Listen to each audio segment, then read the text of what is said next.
consciousness, there are two characteristics of the mind. One is anupassana, second is svasambhedana. According to him, because the mind has svasambhedana, because of that, anupassana is possible, can be established. So, what is your opinion about that, and what is the general opinion of Buddhist philosophy? Buddhist school. Now, I have distinguished between pre-reflective awareness. That is, when I have awareness of anything, I am aware of that awareness without reflecting on it, without thinking about it. But one can also be aware of it reflectively, reflect on it. And then when we are talking of mindfulness meditation, that mindfulness involves some kind of reflection, that I am having a particular mental state, I am aware of it vividly, not just naturally, non-reflectively, but reflectively, that this is a particular mental state I am having, and it is again subject to origination and destruction. So that will be mindful awareness, will not be exactly the Swasamvedana type of awareness. Swasamvedana type of awareness is just, it naturally happens every time. That is regarded as the characteristic of every consciousness, that it illuminates itself. Self-illuminating nature of consciousness is regarded as the natural characteristic of every consciousness. But this is something, mindful awareness is something in addition to that. Of course, this becomes possible, as you say, because of its self-awareness. Because self-awareness is the very nature of consciousness, therefore, it can be reflectively awareness of itself. 자, 그래서 교수님은 두 가지 입장을 먼저 말했죠. 하나는 뒷마음이 앞마음을 쫓아가는 기능, 또 두 번째로는 자증분의 기능을 얘기했는데, 이것이 일반적인 상황에서는 이 두 번째 기능으로 얘기할 수가 있어요. 자증분의 기능으로. 자, 그런데 사띠 수행을 할 때는 이 두 번째 기능만으로는 부족하다라고 얘기하는 거예요. 왜냐하면은 내가 지금 전 찰나에 일어난 것을 반성을 하는 기능으로, 혹은 그것을 보려고 하는 그런 마음으로 애를 쓰는 마음이 없으면 앞에 내가 지금 현재 일어나고 있는 신수신법의 작용을 알 수가 없다는 거예요. 만약에 자증분의 기능으로만 얘기한다면 내가 수행을 하거나 하지 않거나 간에 항상 알 수 있어야 돼요. 그러나 수행을 안 하면은 우리는 그것을 알 수가 없단 말이에요. 그러니까 이게 자증분의 기능으로는 해결이 안 되고, 반성적 그 노력이라고 하는 기능으로서 이 부분은 해결해야 될 것이다 라고 보는 것이 교수님의 견해예요. 네. 두 번째는 그 데카르트의 입장인데, 나는 생각한다, 고로 존재한다는데, 생각한다는 것은 내가 생각하는 것이인지 아니면 무엇이 나를 통해서 생각하는지 좀 물어보십시오. According to Descartes, I think, therefore I am. So, in this regard, if it is not I who think about, then who think about? That is his question. So that was the criticism of Descartes later on, that Descartes says, I think, therefore I am, but actually if that I does not exist at all as soul or mind, it can be just thought. The thought thinks, not that there is some subject which thinks. That was the criticism of Descartes. Now, Descartes tried to argue that the existence of mind can be proved on the basis of I think, cognito. But those who, for example, those who follow Hume, David Hume, they would say that no, this I think actually is linguistic. In language we say I think. but actually it is only there is thought. That's all. The thought thinks, thought takes place, that's all. From this you cannot prove that there must be some subject which has thought as its characteristic. So that is of course about Descartes' argument. 자, 그러니까 데카르트는 생각하니까 나는 존재한다 라고 이 나는 반드시 들어가야 되는 그런 이제 명제로 얘기했지만 데이비드 휴me 같은 경우에는 어떻게 바라봤냐면은 그것은 생각일 뿐이다.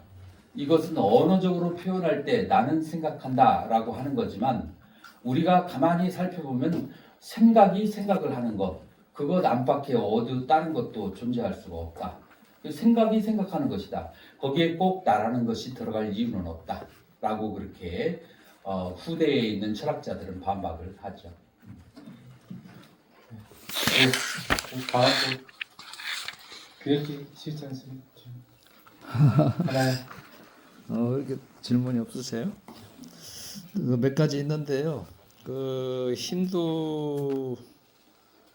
힌두교가 인도의 이제 주류인데 이런 좋은 이런 불교의 이빠사나 명상이 힌두인들한테 얼마나 활용이 되고 있는지 그게 하나 궁금하고 부처님 당시의 아뜨만이라는 거 해석하고 요즘의 아뜨만이라는 해석하고 좀 차이가 있는지 그 인도의 아뜨만의 개념이 뭔지 부처님 당시에 현재에는 어떻게 아뜨만의 의미가 또 다르게 쓰여지는지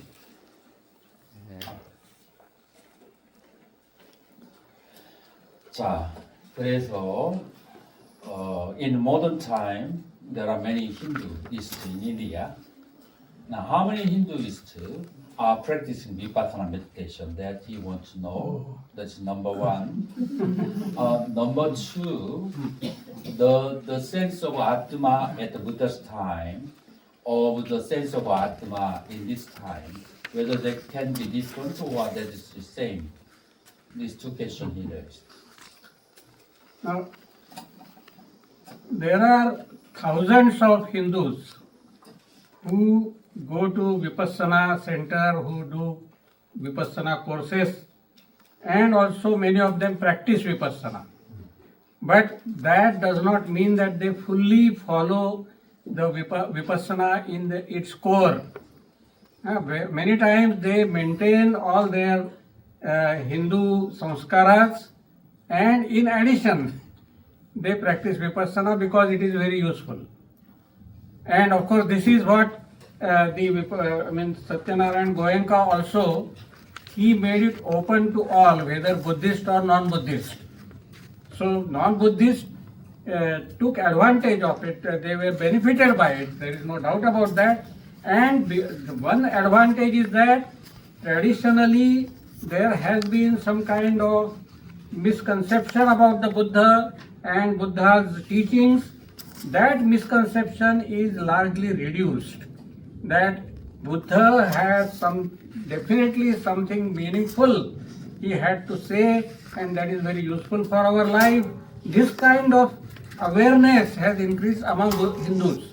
Although Hindus, by that they do not get converted, but they have a kind of sympathy, a kind of favorable attitude towards Buddhism. This has been the advantage. Now, idea of Atman. For 1 minute. I'll forget. sorry. I'll first translate. 첫 번째 현대 사회에서 힌두인들이 얼마나 많이 위파사나 명상을 하느냐? 굉장히 많은 숫자의 사람들이 수천 수만 명의 사람들이 위파사나 명상을 해요. 자, 그런데 이 사람들이 가지고 있는 두 가지의 변하지 않는 고치지 않는 측면이 있어요. 첫 번째, 자기네들의 힌두 의식은 그대로 따라간다. 자, 두 번째, 이 사람들이 변하지 않는 것은 아트마의 사상을 그대로 가지고 위파사나 명상을 한다. 그렇기 때문에 어느 측면에서는 이제 한계를 보이고 있죠. 그러나 장점은 뭐라고 할 수 있느냐면은 예전에는 불교나 부처님을 굉장히 니힐리스트, 허무주의로 그렇게 이해한 반면에 지금은 불교에 대한 이해 방법이 굉장히 폭넓어지고 굉장히 관용적이 됐다. 그런 측면에서는 긍정적으로 볼 수가 있죠. 오케이. And I mean, insofar as Atman is concerned, only Buddhists claim that there is no Atman. Even materialists would say that there is no eternal Atman, and there are many such materialists. But Hindus generally they are inclined to believe that there is some permanent Atman. That belief is still strong among religious Hindus. And so, what is different? The theory of Atma at the Buddha's time and in modern time, same or different? I think it is the same. It is, 대답이 너무 단순하네요. 교수님 생각에는 같다. it is a matter of belief rather than theory as such. 그것은 어떤 이론이라기보다도 믿음의 그 형태이다. 그러면 이제 힌두인들의 생각하는 그 아트마는 뭐라고 생각하고 있는 거예요? Then what is the nature of Atma according to Hinduism? Actually, the term Atma is used in different senses in different systems of Indian philosophy. For Vedantins, Atma is ultimately nothing but Brahman. For some system, for Vedantins also they would say Jivatman and Paramatman. This kind of distinction is made. Jivatman, that is Jiva, is ultimately not real. Paramatman is real. So there is a tendency to regard Atman as identical with Brahman. That is one. Then there are many systems where Atman is not regarded as identical with Brahman, but Atman is still eternal.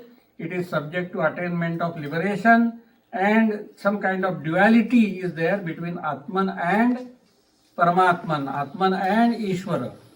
So those, the Bhakti cult, for example, devotion cult, they would regard Atman ultimately is subservient to Paramatman. Paramatman, that is Ishvara, that is the highest Atman, and this is ordinary Atman. So ordinary Atman ultimately can attain similarity with Paramatman, or it can be close to Paramatman. So different conceptions of liberation are there. According to one conception, ultimately Atman goes to some other world, higher world, near the Lord. According to some, it becomes similar to Lord.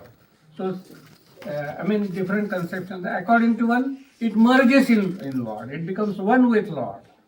So these are different conceptions of liberation, and accordingly, the nature of Atman also changes. So there is no one conception of Atman among all religious cults or all philosophical systems. But something, corresponding to the notion of I, there is some substance. This is the common conception of Atman. That when I say I do something, I think, I know, in all these, this I is common. So what is the nature of that I? That must be Atman. That is what all the Atmavadins or all the Hindus believe. 그래서 아트마에 대해서 공통점과 다른 점이 있다. 육파철학에서 공통점이라고 하는 것은 나라고 하는 존재, 이 존재라는 것이 있다라고 믿는 것은 이제 육파철학이 다 공통점이에요. 자, 그런데 아트마의 구체적인 내용이 어떻게 되는가? 구체성으로 들어가면은 크게 둘로 나눠져요. 이 아트마 자체가 바로 브라만과 동일하다라고 그렇게 보는 견해가 있고, 그 다음에 이 아트마는 우리 몸에 있는 아트마는 지바 아트마고, 그 다음에 저기 그 하늘에 있는 혹은 우주에 있는 아트마는 파라마 아트마라고 해요.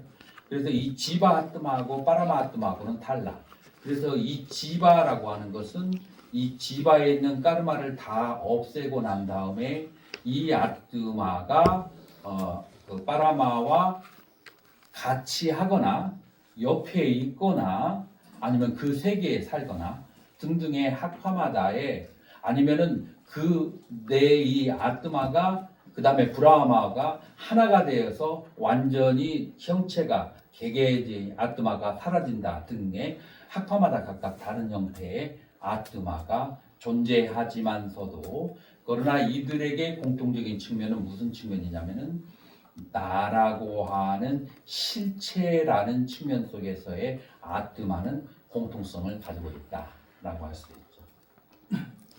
그러면 이제 석가모니 가르침이 그 아뜨마가 이제 없다라는 무아를 역설했는데 요 가르침하고 그 힌두교에서 브라마가 역설한 그 가르침하고 배치되는데 그럼 요 부분에 대해서 인도 사회에서는 이거를 서로 충돌할 소지가 있는데 불교와 힌두교가 이거를 어떻게 극복해 가고 있는지 요 부분이 정면 충돌인데 그래서 교수님도 요거를 가르치지만 테러라든지 어떤 그런 위험성은 없었는지 난 그런 게 궁금해요.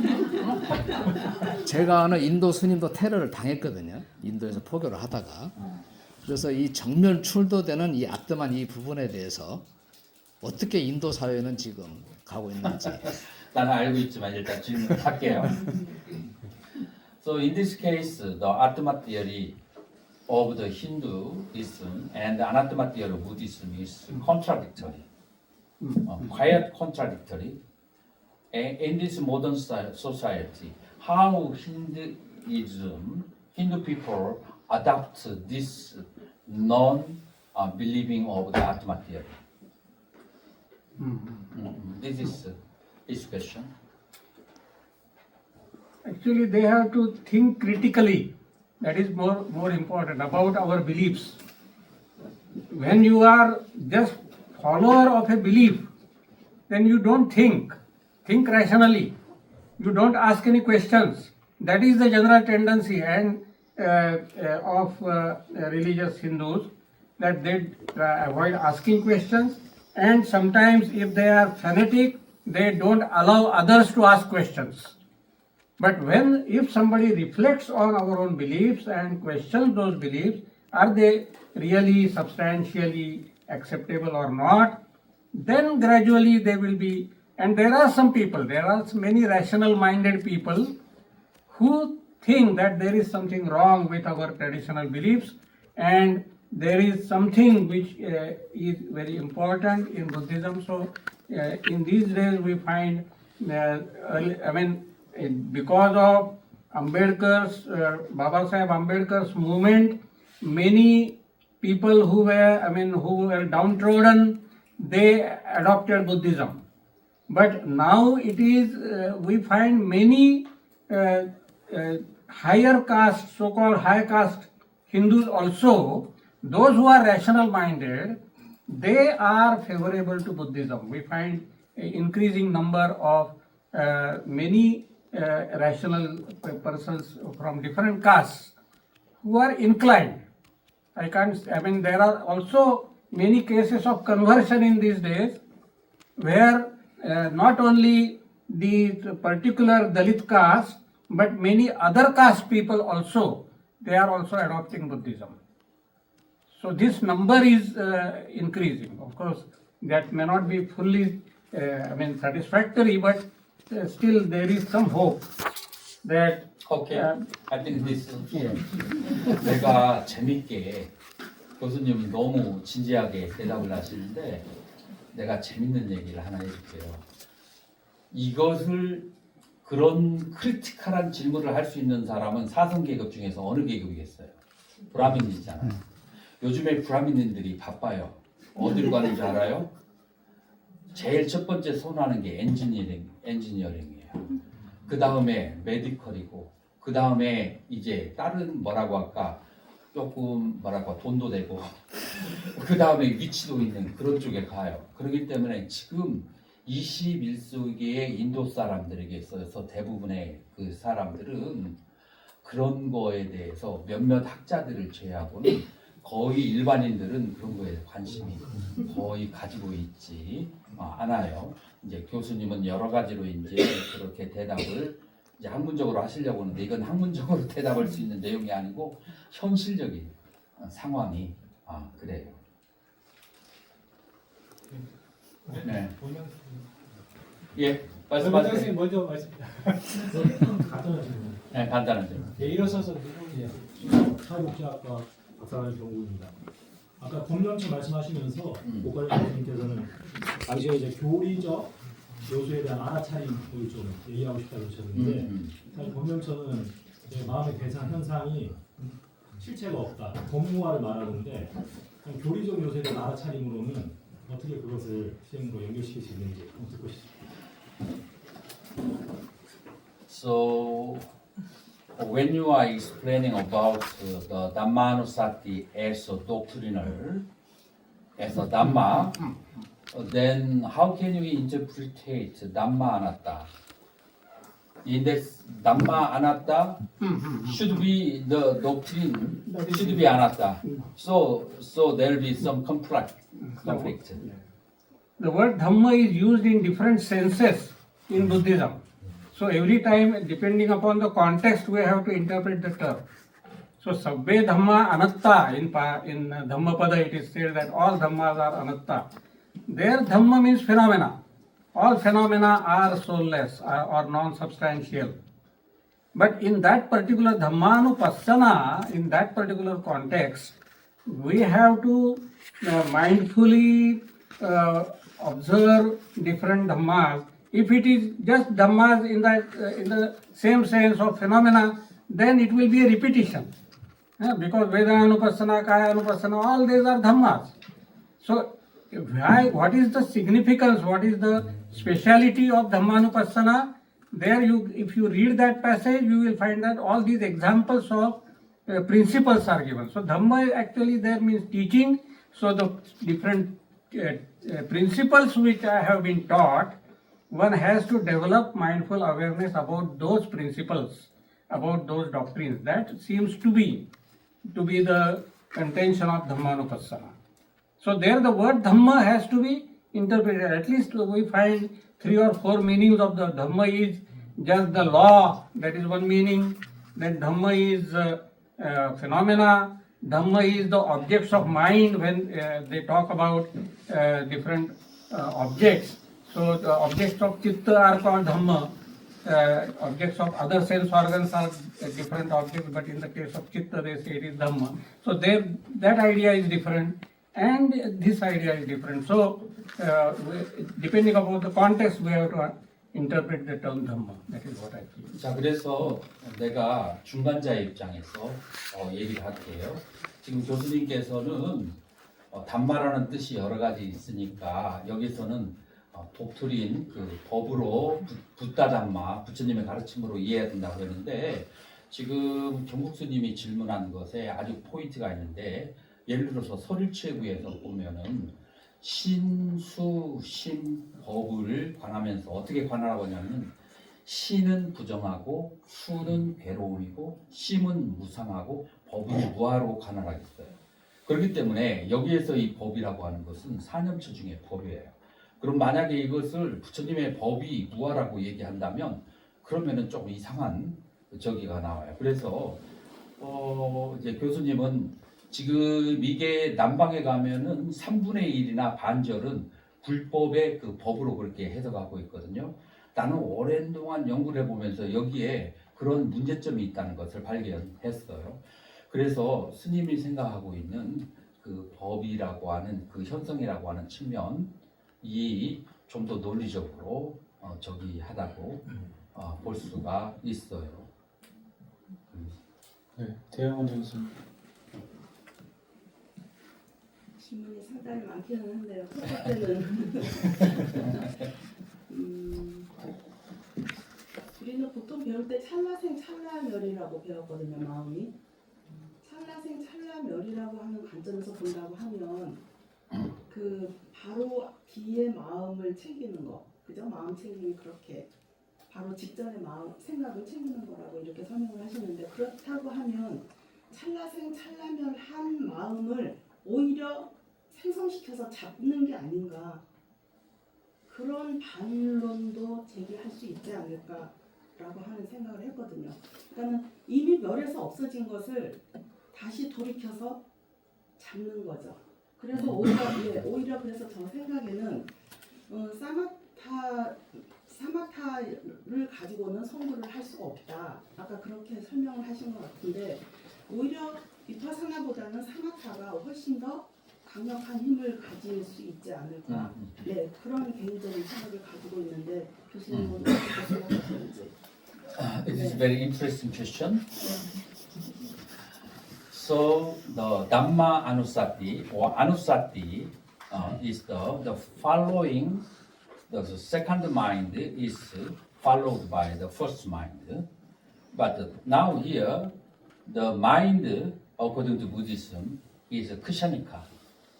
The Eka Kshana, the Upada and Nirodha.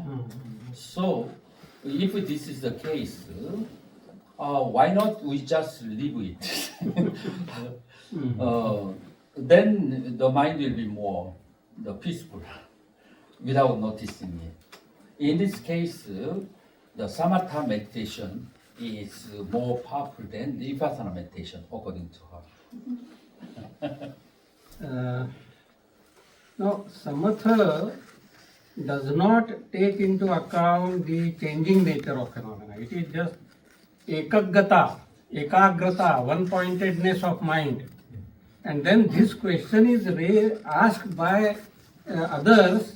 There is other Buddhist sects that how do you can you talk of ekagrata when there is no eka, the continuous thing is not there at all.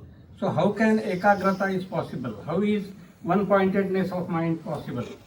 Then the response is that mind has to be understood as a series. So when there is a similar series, continuous series with same type of object, that is a similar object, not necessarily the same object, because there is no same object at all. The object is changing.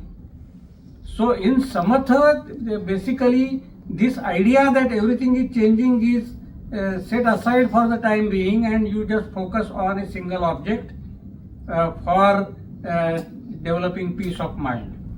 But in Vipassana, the main thing is that everything is changing, and therefore one has to be present awareness of the present moment. That is important. So objects are also changing, mind is also changing, but at the same time it is a causal series. That is, mind belongs to a santana, a series, which is causal in the sense that every earlier mind gives rise to the next mind. It is not completely unrelated. They are not, every momentary mind is not completely isolated from other minds, because it arises from the earlier mind and it gives rise to the next mind. So it forms a part of a series.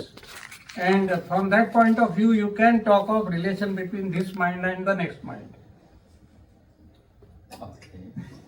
지금 이런 똑같은 질문이 불교 학파에서 그런 질문이 들어왔어요. 그러니까 뭐라고 대답을 했냐면은, 자 그러면은 일념 집중을 에카그라타, 하나의 대상에 대해서 집중을 한다고 하는데, 똑같은 논리로 인해서 마음이 만약에 찰나생 찰나멸이라고 한다면은 어떻게 그 일념이 계속해서 똑같이 지속될 수가 있느냐. 자 그러면은 찰나생 찰나멸에서 그것이 지속되어지는 것이란 말이에요. 그러면 앞에 있는 마음하고 뒤에 있는 마음하고는 어떤 관계냐?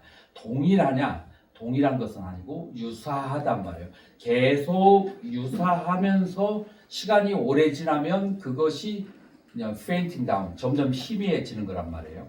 그러면은 하나의 대상에 집중을 할 때, 자 그래서 하나의 대상을 집중을 할 때 그 찰나생 찰나멸하는 것이 그 대상의 본질이기 때문에 그 일념 집중이라고 하는 것도 찰나생 찰나멸이라고 하는 것을 바라보는 그 사띠의 그 본질하고 다르지가 않다라고 하는 거예요. 자 그렇다면은 이제 그러면 사마타 메디테이션의 본질은 무엇이냐?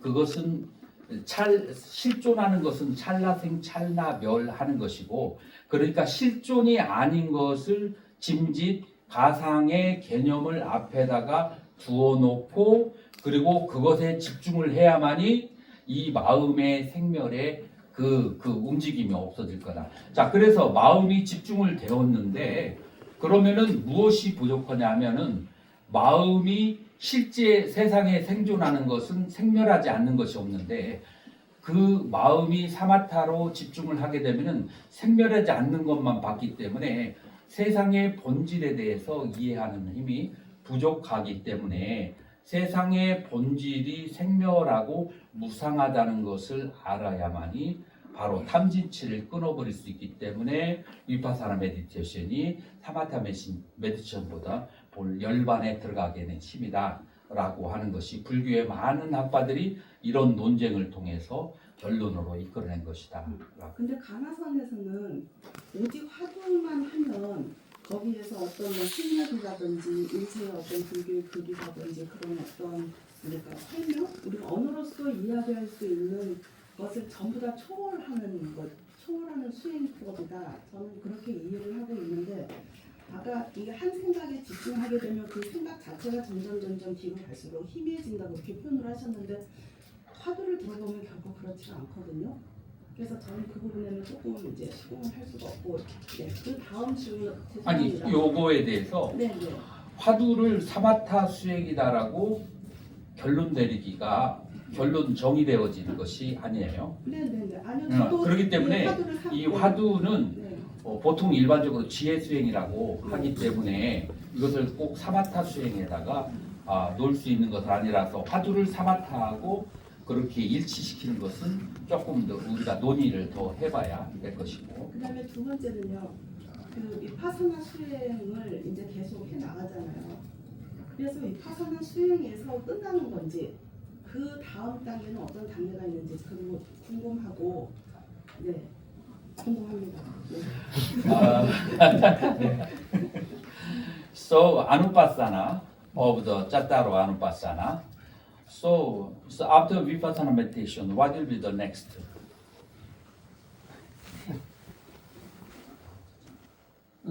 Personally, I mean, I don't know. I mean, what will be the next, because that is regarded as the final goal. That is when you have a kind of insight into the true nature of things. That is, you have bhavanamayi prajna.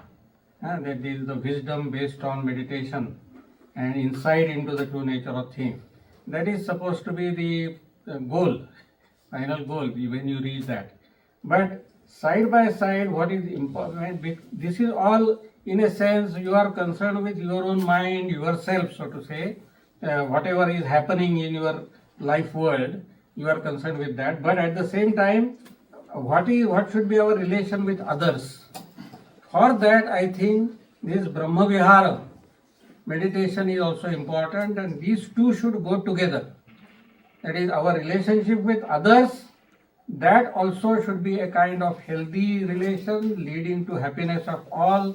That aspect is not there in mindfulness meditation, that we have to be concerned with happiness of all.